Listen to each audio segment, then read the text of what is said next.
Hello बच्चों, क्या हाल चाल है। My name is Ashutosh. Welcome to my YouTube channel Ashutosh IQ study. Today we are talking about class 12 chapter 5 differentiability. किसके साथ? कंटिन्यूटी के साथ। सो कंटिन्यूटी एंड डिफरेंशिबिलिटी का चैप्टर 5 में क्वेश्चन नंबर 17 से मुझे स्टार्ट करना था। इसके पहले की जो वीडियो है उसकी लिंक डिस्क्रिप्शन में या फिर आपको आई बटन में फुल प्लेलिस्ट कंटिन्यूटी एंड डिफरेंशिबिलिटी की आपको मिल जाएगी। ठीक है, क्वेश्चन नंबर 17 बेटा देखते हैं। रिलेशनशिप बताना है ए और बी का, so that the function f is defined by, that is also here is the defined function F of x equals to a x plus 1। The condition is first case that is also equals to x is less और equals to 3 for a x plus 1, okay, and also x is greater और equal to 3 for b x plus 3, the second case. ठीक है, so let is the first and the second case. हम suppose कर सकते हैं ये दो conditions को हमें फर्स्ट केस के फॉर्मेट में और सेकेंड केस के फॉर्मेट में। ठीक है, चलिए अब स्टार्ट करते हैं। क्या करना है, कह रहा है कॉन्टिन्यूस शो कराना है फंक्शन को at x equals to 3। X की वैल्यू जो 3 होगी उस पर फंक्शन को कॉन्टिन्यूस बताना है हमें। ठीक है, प्रूफ करना है। तो चलिए देखते हैं, चेक करते हैं क्या होता है। लेकिन और एक चीज़ बेटा मैं आपको बताना चाहता हूँ कि अगर कोई फंक्शन कॉन्टीन्यूअस होता है या डिसकॉन्टीन्यूअस होता है तो मैं केवल लिमिट के अकॉर्डिंग उसको बताऊंगा। समझ में आ रही बात ना? कॉन्टीन्यूटी पढ़ रहे हैं तो लिमिट का यूज़ हम करेंगे for the function to be continuous और टू बी डिसकॉन्टीन्यूअस। ठीक है, तो यहाँ पर सबसे पहले कंडीशन देखते हैं। कंडीशन क्या है? मैंने बताया था अगर फंक्शन कॉन्टीन्यूअस होगा तो आपकी ये चीज़ x tends to a negative f of x that is equals to limit x tends to a positive function f of x, and it is also equals to the non-variable function f of a. Okay,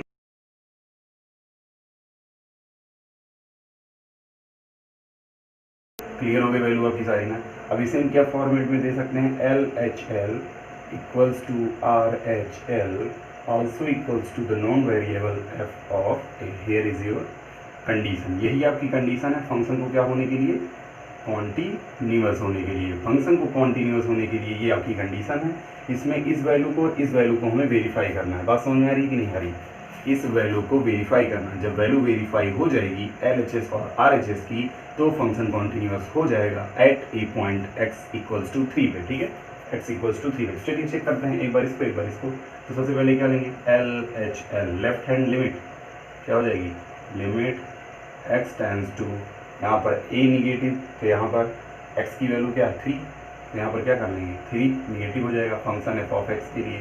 तो सबसे पहली चीज़ जो हम हमेशा right करते हैं question में, from the case first and second, from the case first and second we have the following condition like x की वैल्यू 3 से छोटी है तो ax प्लस 1। इसका मतलब डायरेक्टली हम कह सकते हैं कि लेफ्ट हैंड लिमिट में ये वाला और राइट हैंड लिमिट में हम ये वाले को उठाएंगे। ठीक है, बात समझ में आ गई होगी। तो यहाँ पर देखिए छोटे के लिए है ये ax प्लस 1, तो उठा लेते हैं लिमिट। पहले तो रूल लगाएंगे h टेंड्स टू 0, क्या हो जाएगा? 3 माइनस h। यही तो होता है लेफ्ट हैंड लिमिट में, सारी क्वेश्चंस में ऐसे तो हुआ है लेफ्ट हैंड लिमिट में a माइनस h। तो a के प्लेस पे क्या है? 3। देखिए x tends to 3, so here is 3 minus h। आगे चलते हैं। बस बहुत इजी क्वेश्चन है बेटा, कुछ भी इसमें ज़्यादा है नहीं। अब आपको यहाँ पर क्या करना है? फर्स्ट और सेकंड केस में मैंने बताया, इस केस में ना x के प्लेस पे 3 माइनस h को राइट करना है। बाहर है a, अंदर 3 माइनस h और हो गया प्लस 1। बस कुछ नहीं करना, मल्टीप्लाई करो। Limit h tends to 0, multiply करिए a का बारी बारी से, तो क्या होगा? 3a minus ah plus 1। h tends to 0 means h की वैल्यू 0 रखेंगे तो ये गया, केवल 3a प्लस 1 बचेगा। क्या आएगा? Limit x tends to 3 negative function f of x के लिए वैल्यू आ गई 3a प्लस 1 आ गई वैल्यू। ठीक है, कुछ भी सोचना नहीं है, ज़्यादा सोचना विचारना नहीं है इसमें, केवल वैल्यू आपको रखनी थी, ज़्यादा कुछ सोचना है नहीं इसमें। ठीक है, तो राइट हैंड लिमिट के लिए बेटा x की वैल्यू 3 से बिगर है। ठीक है, राइट हैंड लिमिट में पहले ही बता दे रहे हैं ये लेना होगा। ठीक, तो चलिए राइट हैंड लिमिट के लिए देखते हैं।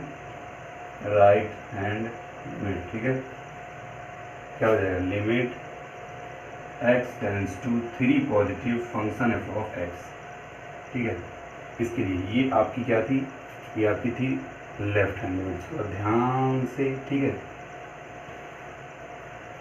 आगे चलेंगे क्या हो जाएगा, लिमिट पहले इतना राइट कर लेते हैं कंडीशंस की, h टेंड्स टू 0 होता है और क्या हो जाता है 3 प्लस h हो जाएगा, ठीक है। अब यहाँ से आ जाइए, आगे चलते हुए यहीं पर हम वैल्यू रखेंगे, ऊपर वाली लाइन लेफ्ट हैंड लिमिट के लिए है, ठीक है, राइट हैंड लिमिट यहाँ से स्टार्ट हुई है, बस ये एक लाइन राइट करेंगे बेटा, इसके बाद रफ कर देंगे कंडीशन, इसको आप नोट कर लीजिएगा, ठीक, साथ साथ h टेंड्स टू 0 है, नेक्स्ट bx प्लस 3 इसी में तो आएगा, मैंने क्या बताया, ये देखिए ना, x की वैल्यू 3 से ज़्यादा है, सेकंड केस में देखिए bx प्लस 3 x के प्लेस पे रखेंगे, b बाहर, x के प्लेस पे 3 प्लस h और प्लस 3 हो गया। आगे सॉल्व कर सकते हैं, बहुत ईजी है, कुछ होगा क्या होगा, मल्टीप्लाई होगा, तो अंदर क्या हो जाएगा आपका लिमिट h टेंड्स टू 0, अंदर में मल्टीप्लाई कर लीजिए, क्या हो जाएगा 3b plus bh plus 3, okay. Direct बेटा अगर हम h की वैल्यू 0 और यहीं पर जैसे इसमें किया गया था रखेंगे, तो यहाँ पर h का b से मल्टीप्लाई 0 हो जाएगा, तो इसका मतलब क्या बचेगा, केवल 3b प्लस 3 बचेगा ना, ठीक।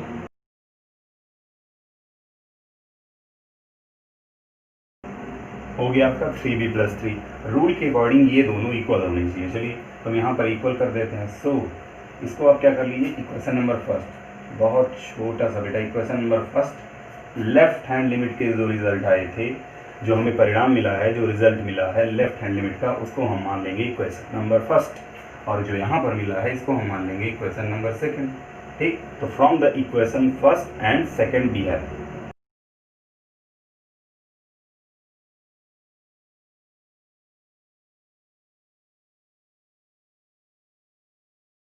बी है, ठीक है, क्या हो जाएगा, दोनों को आमने सामने, क्योंकि बात यही है ना, कंडीशन देखिए, ठीक है, दोनों इक्वल करना तभी फंक्शन कॉन्टिन्यूस होगा, ठीक, और आराम से वैल्यू हमारी मिल जाएगी। चलिए करते हैं, क्या हो जाएगा 3a plus 1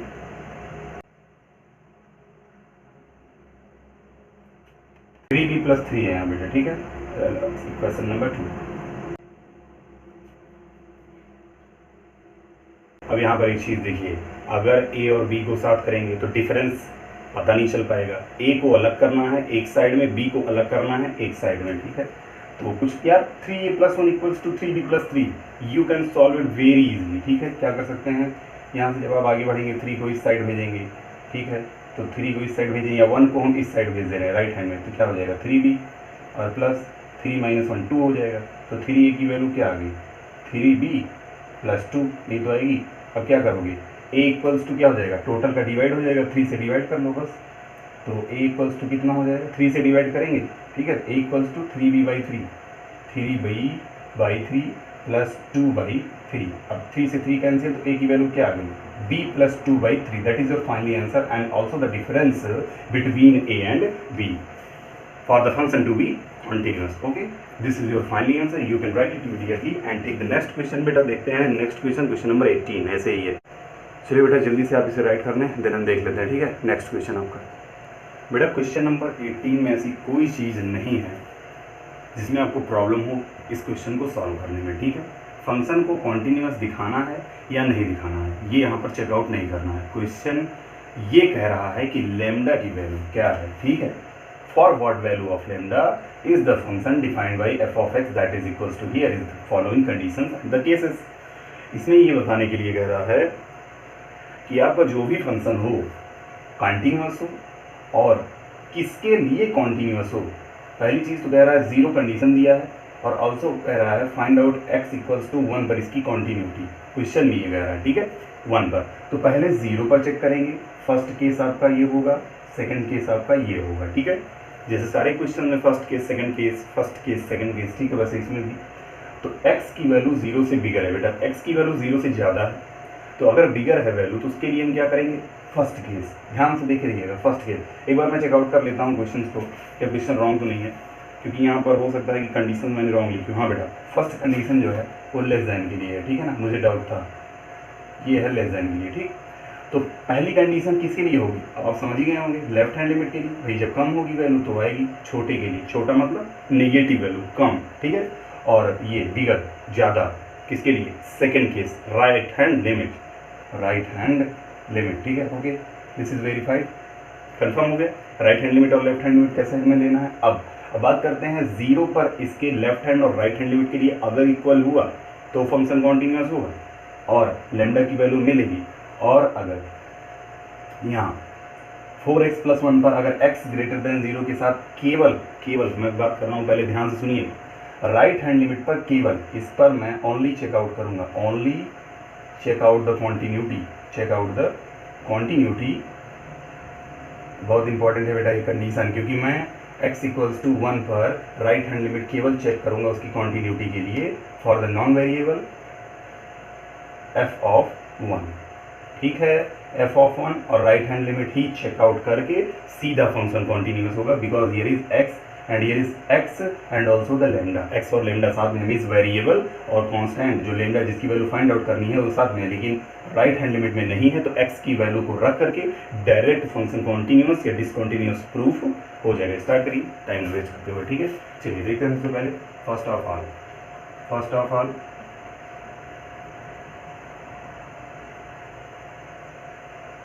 we take the first case and also the second case। ठीक है, क्या होगा? लेफ्ट हैंड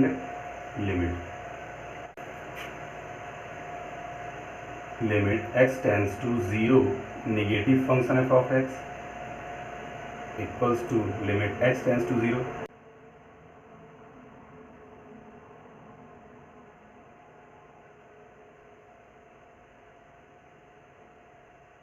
ठीक है, यही तो होना था। अब बताइए, लेफ्ट हैंड लिमिट के लिए यही तो होगा फर्स्ट वाला फंक्शन। तो यहाँ पर जहाँ जहाँ x है वहीं वहीं ये वैल्यू राइट करेंगे। ठीक है, तो सबसे पहले लेमडा बाहर करिए, अंदर 0 का स्क्वायर -2 × 0। भाई 0 माइनस h यही तो होगा। चलिए राइट कर लीजिए, ऐसे ही राइट कर लें। ठीक है, 0 - h का स्क्वायर -2 एक और ब्रैकेट और 0 - h। h की वैल्यू जैसे 0 करेंगे आप तो 0 माइनस, और अगर इसका होल स्क्वायर भी करते, मैंने कहा था होल स्क्वायर ब्रेक करिएगा तो क्या बचेगा? केवल h² आएगा। ठीक है,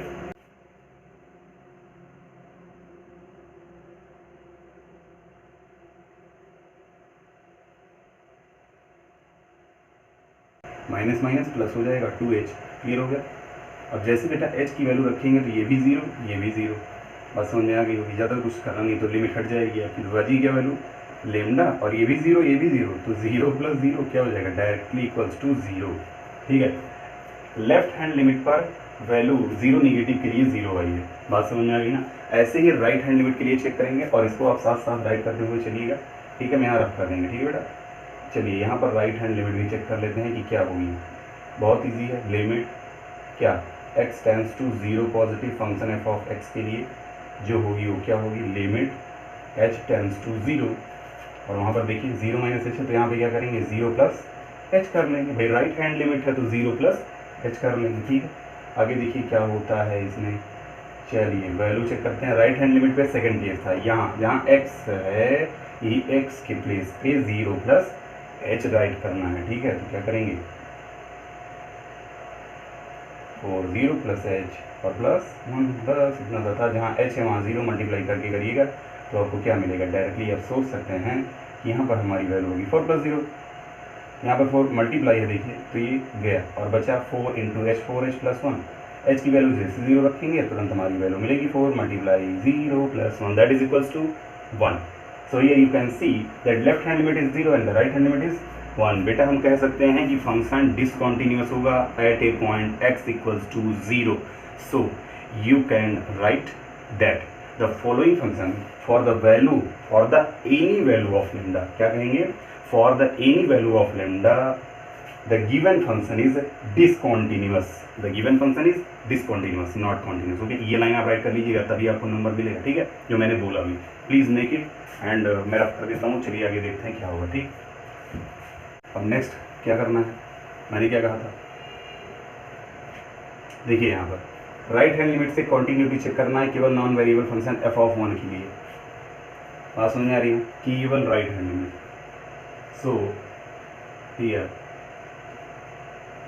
for the function to be continuous at a point x = 1 पे। ठीक, x = 1 पे हमें चेक करना है और सीधा डायरेक्ट मैंने कहा था अभी कि मैं केवल राइट हैंड लिमिट चेक करूंगा, लेफ्ट हैंड लिमिट क्यों नहीं? ये रीज़न नहीं बताया था कि लेफ्ट हैंड लिमिट क्यों नहीं चेक करूँगा। देखिए लेफ्ट हैंड लिमिट में x की वैल्यू पहली चीज़ तो 0 से निगेटिव, हमें लेफ्ट हैंड साइड चेक करना है, ठीक है। फिर उसमें आप देखेंगे कि अगर 1 यहाँ पर रखेंगे तो लेमडा के लिए यहाँ पर लेमडा 1 का स्क्वायर 1 -2, 1 का स्क्वायर 1 -2 कितना -1 होगा।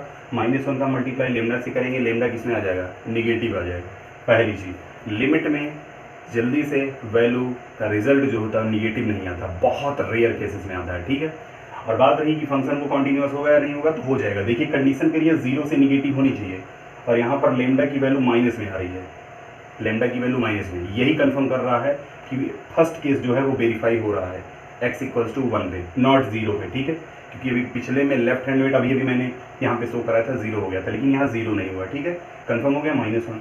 अब राइट हैंड लिमिट में जब हम चेक करेंगे वैल्यू, तो जो आएगी मीन्स वहाँ पर क्या आनी चाहिए, कांस्टेंट आनी चाहिए, क्योंकि नॉन वेरिएबल अभी f(1) चेक करेंगे तो वो भी कांस्टेंट आएगी, ये कांस्टेंट और ये f(1) दोनों कांस्टेंट, इसका मतलब फंक्शन कॉन्टिन्यूस हो गया। बात समझ आई। तो लेफ्ट हैंड लिमिट हम क्यों नहीं देंगे, क्योंकि वैल्यू माइनस में है और साथ ही साथ लेमडा वहाँ से हट नहीं रहा, लेमडा को रिमूव करने वाला function 4x+1 that is your right hand limit. यहीं से क्वेश्चन को एग्जाम में यहीं से आप प्रूव कर सकते हैं राइट हैंड लिमिट से, ठीक है।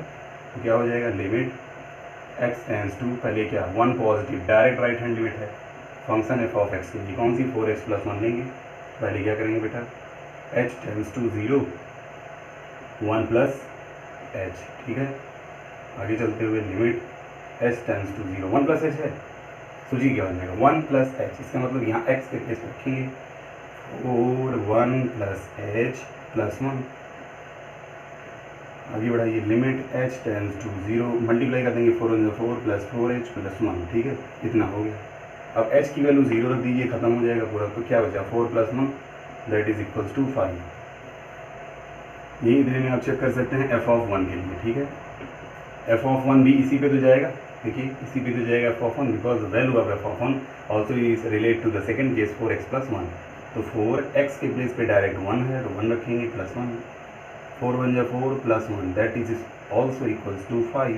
कन्फर्म हो गया ना कि फंक्शन की वैल्यू जो है राइट हैंड लिमिट पे 5 है और नॉन वेरिएबल फंक्शन पे भी 5, मैंने बताया था ना, अगर इक्वल हो गया फंक्शन कॉन्टिन्यूअस हो जाएगा। तो इतना करने के बाद छोड़ देंगे फिर नहीं, इसको आप राइट कर लीजिएगा, for the value of x = 1 या for the function of f(x) to be continuous at the point x = 1 that is described by the point limit x = 1 positive, the right hand limit is also equals to 1 and the non variable function also is equals to constant value the 5। दोनों 5 है ना, दोनों 5 हैं, equal हो जाएंगे, इसको आप denote कर देंगे, ठीक है, यहाँ पर कहीं पे राइट कर लीजिएगा, ठीक है बेटा, इसको कि राइट हैंड लिमिट और the non variable function at a point x = 1 means f(1), या इसको आप इस तरीके से limit x tends to 1 positive function for the function f(x) के लिए वैल्यू 5 और दोनों को मिला करके और f(1) इन दोनों की वैल्यू कितनी है अभी 5। So the function is continuous at a point कितने पे x = 1, ठीक है, confirm. This is your final answer. Please make a note immediately and take the next question. Question number 19 बेटा देखते हैं। सबसे पहली चीज बेटा, इंटीजर्स होते कितने हैं। मैंने बताया था 2 टाइप्स इंटीजर्स होते हैं, 1 positive integer and the second is negative integer, ठीक है। इंटीजर मीन्स पूर्णांक, क्या होता है पूर्णांक, ठीक है। तो यूपी बोर्ड हिंदी मीडियम वाले बच्चों के लिए ध्यान दीजिएगा, वैसे आप इंटीजर ही राइट करें और रीड करें तो ज़्यादा अच्छा है, ठीक है। तो इंटीजर दैट इज द पूर्णांक, और ये होता क्या है, इंटीजर रिलेट करता है आपके सबसे पहले पॉजिटिव नंबर और नेगेटिव नंबर दोनों से, और वो नंबर कौन से होते हैं, वो हमारे रियल नंबर ही होते हैं, जिसे हम नेचुरल नंबर बोलते हैं। क्या बोलते हैं, natural number. First is and the second is, ये आपका पॉजिटिव हो गया और अगला आपका क्या हो जाएगा, निगेटिव, ठीक है, ये आपका निगेटिव हो गया।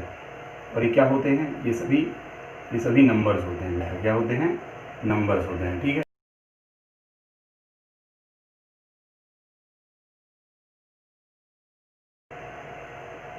और ये नंबर्स होते हैं। निगेटिव में आपका -1 -2 -3 से डैश डैश डैश, और यहाँ से +1 +2 +3 ऐसे डैश डैश डैश, ठीक है।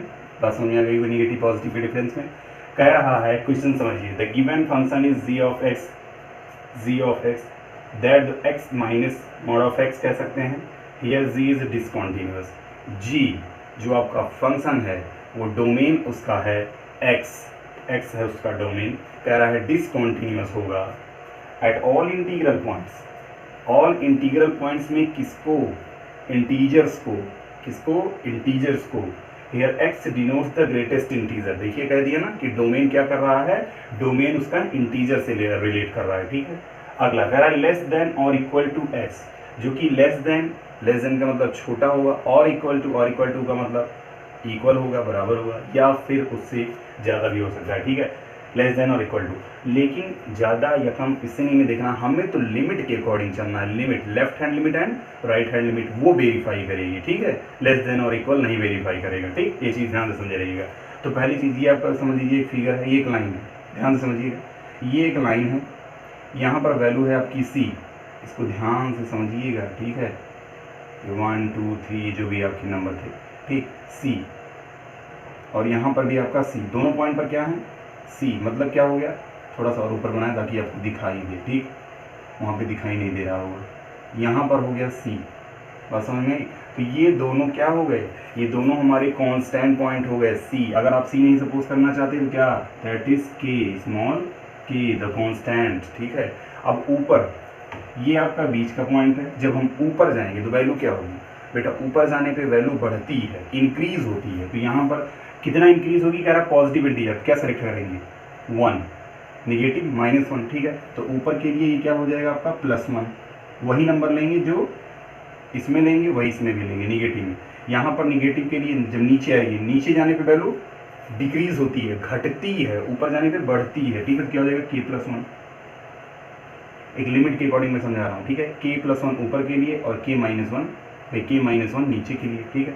बीच का जो पॉइंट होगा ये, यहीं पर तो हमें लिमिट वेरीफाई करना है, क्या करना है, लिमिट वेरीफाई करना है। ये आपका हो गया, और ये होगा क्या, यही आपका होगा जो बीच का पॉइंट है, दैट इज k। तो बीच का पॉइंट k है, तो k से ऊपर जाएंगे तो वैल्यू इंक्रीज होगी, +1 बढ़ जाएगी, नीचे जाएंगे तो वैल्यू -1 होगी, डिक्रीज 1 हो जाएगी, 1 डिक्रीज हो जाएगी। बीच की वैल्यू क्योंकि k है, इसी वजह से।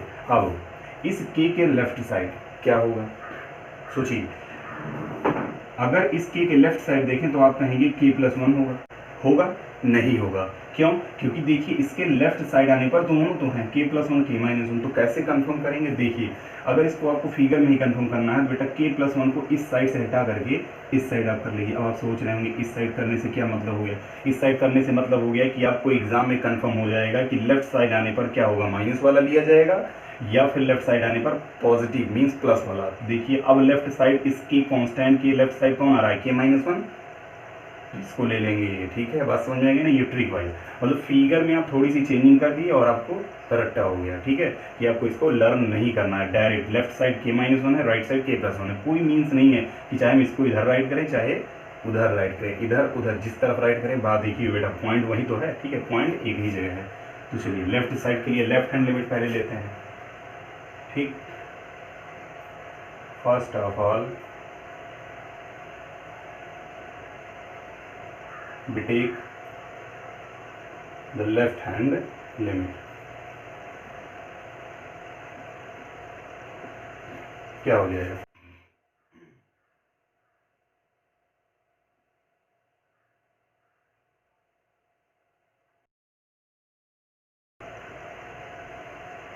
हाँ बेटा एक बात और बतानी थी कि आपको वैल्यू चेक किस पे करनी है। यहाँ पर तो समझ में आएगा सब कुछ है, लेकिन बीच का पॉइंट जो कांस्टेंट यहाँ पर k होगा, तो आप सोचिए अगर इंटीजर को नंबर लाइन पे हम शो कराते हैं, ये इंटीजर को इस तरीके से अगर हम शो कराएं, तो इस तरीके से शो कराने पर यहाँ बीच का जो पॉइंट होगा वो कौन सा पॉइंट होता है, इंटीजर का मिडिल पॉइंट। इंटीजर का मिडिल पॉइंट क्या होता है, 0 होता है। क्या होता है, 0, क्योंकि 0 के इस साइड आएंगे पॉजिटिव नंबर, +1 +2 +3 ऐसे चलेगा, ठीक है। इस तरीके से नहीं, सॉरी बेटा, ऐसे 1, ठीक है, ऐसे फिर यहाँ पे 2, फिर ऐसे 3, फिर ऐसे 4, ठीक है। उस साइड जाएंगे तो माइनस से स्टार्ट होगा, -1 -2 -3 ऐसे करते हुए, ठीक है, -4 ऐसे एज इट इज। तो आप समझ सकते हैं कि 0 के उस साइड पे निगेटिव, 0 के इस साइड पे पॉजिटिव, इतना समझ में आ गया होगा। तो लेफ्ट हैंड लिमिट में जब हम लेंगे तो निगेटिव वैल्यू लेना है, या कह रहा है, पहले क्वेश्चन पढ़ते हैं, ग्रेटेस्ट इंटीजर हो और लेस हो, क्या हो, यही पॉइंट हमें पकड़ना है, लेस हो, लेस देन और इक्वल, इक्वल तो हो जाएगा ये इक्वल आपका हो जाएगा राइट हैंड लिमिट के लिए, और ये जो लेस है ये क्या हो जाएगा लेफ्ट हैंड लिमिट के लिए। मैंने बताया था ना, जहाँ पर वैल्यू कम होती है वहाँ पर हम लेफ्ट हैंड लिमिट में वैल्यू को केस के अकॉर्डिंग राइट करते हैं, जहाँ वैल्यू x की लेस देन होती थी वहीं पर तो लेफ्ट हैंड लिमिट बैठता था, और जहाँ वैल्यू ज़्यादा होती थी x की फंक्शन में वहाँ पर राइट हैंड लिमिट होता था, a पॉजिटिव a निगेटिव या a निगेटिव a पॉजिटिव। इसके लिए क्या होगा यहाँ पर, लेकिन आपको ये भी पता होगा कि यहाँ पर जो लिमिट आएगी वो फंक्शन के अकॉर्डिंग आएगी, तो डोमेन इसका x है और x कांस्टेंट के रिलेट कर रहा है। यहाँ पर देखिए लिमिट इसी पर चेक करनी है, इस पर, तो इस पर चेक करने के लिए यहाँ पर पॉइंट क्या था हमारा, k है, क्या है k है, तो सारी लिमिट लेफ्ट हैंड लिमिट और राइट हैंड लिमिट k पर चेक होगी। समझ में आई बात, किस पर चेक होगी, k पर चेक होगी। इसको तो मैंने समझाया था कि कुछ बच्चे ऐसा राइट करने के बाद जीरो उठाते हैं, जीरो नहीं लेना है, जीरो नहीं लेना है, न 1 न 2 न -1 न -2, डायरेक्ट करना है k को, ठीक है।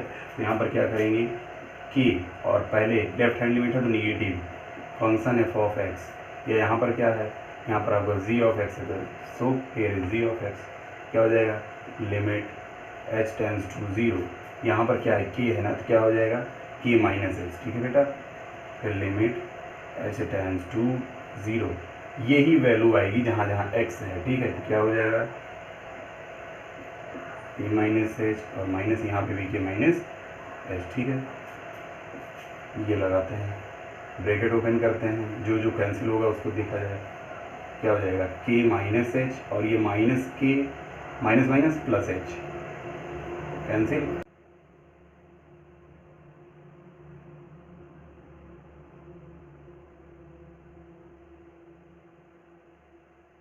कैंसिल करना है नहीं बेटा, बिकॉज आप जानते हैं कि h टेंड्स टू 0 है, वैल्यू आप रख सकते हैं लेकिन कैंसिल नहीं कर सकते h को, ठीक है। तो यहाँ k कैंसिल हो सकता है, ठीक है, k कैंसिल हो सकता है, यहाँ पर डायरेक्ट 0 रखिए, -0 + 0 that is also equals to 0।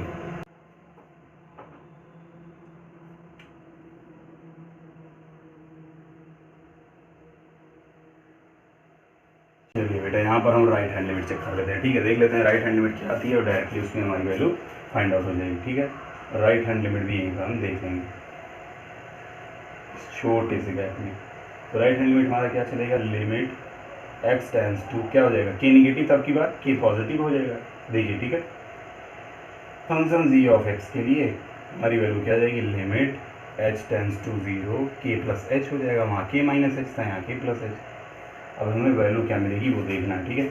यहाँ पर लिमिट h टेंड्स टू 0 और यहाँ पे है k प्लस h, इसी में तो जाएगा, तो क्या राइट करेंगे, पहले आप राइट करिए k प्लस h, फिर माइनस, फिर मॉड लगाइए, फिर क्या k प्लस h,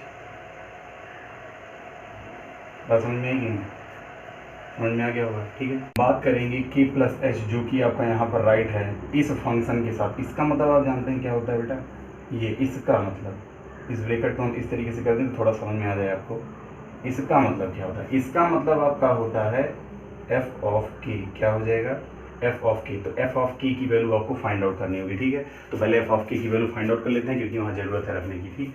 तो f of k that is also here is, क्या हो जाएगा f of k non variable के लिए यहाँ पर हो जाएगा k और माइनस यहाँ पर भी आपका हो जाएगा k। अब आप सोच रहे होंगे कि ये दोनों हो जाएगा मिला करके 0, लेकिन 0 नहीं होगा जब ये वैल्यू बाहर आएगी, ठीक है। अगर हम लेस देन लेंगे तो यहाँ पर माइनस के ले लेंगे, जैसे ही ओपन होगा क्या हो जाएगा माइनस के हो जाएगा, क्योंकि लेस देन के लिए लेंगे तो माइनस के हो जाएगा। अगर यहाँ ग्रेटर होता तो हम प्लस के ले लेते, ग्रेटर होता तो प्लस के लेते, लेकिन यहाँ लेस देन है, क्वेश्चन कह रहा है लेस देन, ठीक है, तो माइनस की इसके लिए, ठीक है। इसीलिए तो ये ब्रैकेट ओपन करने के बाद मैंने लगा क्यों ये ब्रैकेट में दिया हुआ है, बिकॉज इसकी क्वालिटी ही यही है, ठीक है। तो यहाँ पर दोनों ऐड होंगे, क्या हो जाएंगे माइनस माइनस प्लस हो जाएगा, अब इसकी वैल्यू क्या आ जाएगी आपकी इस तरीके से 2k, ठीक है। तो यहाँ पर हम अगर इसकी वैल्यू रख दें k, क्या हो जाएगी इसकी वैल्यू k प्लस h की, that is also equals to f of k, 2k हो गया है ना। तो यहाँ पर अगर हम 2k रखेंगे तो वैल्यू हमारी क्या हो जाएगी, लिमिट h टेंड्स टू 0, क्या बचेगा यहाँ पर k प्लस h और यहाँ क्या बचेगा माइनस, यहाँ पर क्या बचेगा 2k, क्या आ जाएगा 2k। तो अब h की वैल्यू 0 तो ये तो खत्म, क्या बचा k माइनस 2k और k minus 2k that is also equals to minus k, क्या आ गया माइनस k, क्या आ गया माइनस k। तो माइनस की हमारी वैल्यू हो जाएगी राइट हैंड लिमिट की, लेफ्ट हैंड लिमिट में 0 है, राइट हैंड लिमिट में आपका है माइनस k, तो 0 और माइनस k, इसका मतलब अगर हम k को क्या ले लेंगे अभी मैंने जो फिगर बनाया था उसके अकॉर्डिंग k की वैल्यू 1 लेंगे तो -1, k की वैल्यू 2 लेंगे तो -2, k की वैल्यू 3 लेंगे तो -3, और अगर यहाँ पर हम निगेटिव इंटीजर्स लेंगे मीन्स -1 लेंगे, -2 लेंगे, -3 लेंगे तो पॉजिटिव y की वैल्यू, लेकिन क्या 0 के इक्वल है? 0 के इक्वल नहीं है। बात समझ में आई? वैल्यू 0 नहीं है, लेफ्ट हैंड लिमिट में वैल्यू 0 थी, राइट हैंड लिमिट में वैल्यू 0 नहीं आई है। ठीक है, बात समझ में आ गई? तो इसका मतलब ये function for the value x equals to 1 के लिए क्या नहीं है?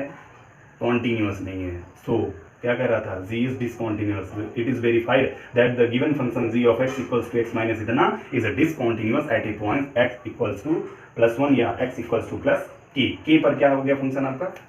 Discontinuous. Please make it note immediately. बेटा नेक्स्ट क्वेश्चन नंबर 20 देखते हैं। चलिए बेटा, इस क्वेश्चन की बात करें बेटा, क्वेश्चन नंबर 20 की, तो कोई भी अगर फिक्स पॉइंट आपको दे, कोई भी फिक्स पॉइंट पर आपको फंक्शन कॉन्टिन्यूस या डिसकॉन्टिन्यूस आपको दर्शाना हो, दिखाना हो, डिनोट कराना हो, तो डायरेक्ट क्या करिए? राइट हैंड लिमिट ले लीजिए, या राइट हैंड लिमिट के अकॉर्डिंग उसके कंपेयर में उसका नॉन वेरिएबल एफ ऑफ ए ले लीजिए। ठीक है, जैसे आपको फंक्शन में दिया गया होता था ना, कंडीशन क्या थी? Limit x tends to a positive, function F of X के लिए वो वैल्यू आपकी इक्वल हो जानी चाहिए एफ ऑफ ए की, या आप अदर लैंग्वेज में कह सकते हैं कि राइट हैंड लिमिट की जो वैल्यू होनी चाहिए वो आपकी non variable function F of A की इक्वल होनी चाहिए। बात समझ में आ गई? तो ऐसा करने के बाद हम क्या करेंगे? सीधा इसमें जो x की वैल्यू है उसकी वैल्यू पाई पर हमें कॉन्टिन्यूस शो कराना है। फंक्शन क्या कह रहा है? कॉन्टिन्यूस होगा किस पर? पाई पर। तो पाई पर वैल्यू अगर एफ ऑफ ए के इक्वल आ गई तो फंक्शन कॉन्टिन्यूस होगा, अदरवाइज जानते ही क्या होगा। ठीक है, तो यहाँ पर क्या करेंगे? एफ ऑफ एक्स है, इसके लिए लिमिट लेते हैं राइट हैंड लिमिट में, x टेंस टू पाई कर रहा है, और आगे क्या हो जाएगा आपका? ये जो फंक्शन है यहाँ पर क्या होगा? डायरेक्ट x के प्लेस पे पाई, यहाँ भी पाई, यहाँ भी पाई, तो क्या हो जाएगा आपका? पाई का स्क्वायर माइनस साइन पाई और प्लस 5। ठीक है, साइन पाई की वैल्यू क्या? साइन 180 डिग्री, sine 90 plus 90 cos 90 that is also equals to 0। ठीक है, 0 हो जाएगा यहाँ। पाई की वैल्यू बेटा होती है 22/7, इसका हो जाएगा स्क्वायर। पाई की क्या वैल्यू होती है? 22/7। अरिथमेटिकली वैल्यू यही होती है +5। ये आपका क्या आया है? ये आया है आपका पाई पर। ठीक है, नेक्स्ट में ऐसे ही हम क्या चेक करेंगे? ऐसे ही चेक करेंगे value F of A means non variable function के लिए वैल्यू क्या होगी? नॉन वेरिएबल का मतलब यहाँ ए की वैल्यू क्या है? ए पॉजिटिव मीन्स पाई है ना, तो पाई पर जब चेक करेंगे तो क्या हो जाएगा? समझ सकते हैं डायरेक्टली यहाँ पर हम देखेंगे पाई है तो क्या हो जाएगा? वैल्यू इसी में तो रखेंगे, फंक्शन ही है।